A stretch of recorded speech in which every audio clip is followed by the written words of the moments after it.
প্রতিদিন আমাদের খাদ্য চাহিদা পূরণের জন্য আমরা ভাত খেয়ে থাকি। আমরা কি জানি যে ভাতে কি কি পুষ্টি উপাদান আছে? তাহলে চলুন আমরা ভাতের কি কি পুষ্টি উপাদান আছে এবং কি কি উপকার আছে সে সম্পর্কে জেনে নিই।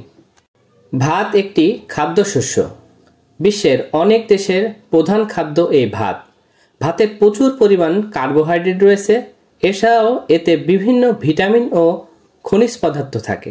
100 গ্রাম ভাতে যে সকল পুষ্টি উপাদান থাকে 116 ক্যালোরি, কার্বোহাইড্রেট থাকে 25.6 গ্রাম, প্রোটিন থাকে 2.7 গ্রাম, ফ্যাট থাকে 0.2 গ্রাম, ফাইবার থাকে 0.4 গ্রাম। এছাড়াও ভিটামিন, থায়ামিন, নিয়াসিন, রাইবোফ্লাভিন এ সকল উপাদান থাকে। খনিজ পদার্থও ভাতের মধ্যে থাকে। Calcium, iron, magnesium, phosphorus, potassium, sodium, zinc এ সকল পুষ্টি উপাদানও ভাতের মধ্যে পাওয়া যায়। চলুন এবার আমরা ভাতের স্বাস্থ্য উপকারিতা জানি। ভাতে প্রচুর কার্বোহাইড্রেট থাকে যা আমাদের শরীরে শক্তি যোগায়।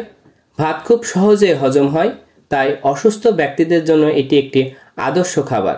ভাতে গ্লুটেন থাকে না, তাই যাদের গ্লুটেনে অ্যালার্জি আছে তারা নিশ্চিন্তে ভাত খেতে পারেন। ভাতে কিছু ভিটামিন ও খনিজ পদার্থ থাকে যা আমাদের শরীরের জন্য প্রয়োজনীয়। সাধারণত ভাত 3 ধরনের হয়ে থাকে: সাদা ভাত, লাল ভাত, বাদামি ভাত। সাদা ভাত এটি সবচেয়ে প্রচলিত ভাত। লাল ভাতে বেশি থাকে ফাইবার। বাদামি ভাতে এটি স্বাস্থ্যের জন্য ভালো, এতে প্রচুর ফাইবার থাকে। অতিরিক্ত ভাত খেলে কিছু সমস্যা হতে পারে।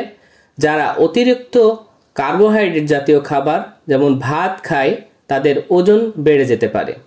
ফাইবার কম থাকায় কোষ্ঠকাঠিন্য হওয়ার সম্ভাবনা আছে।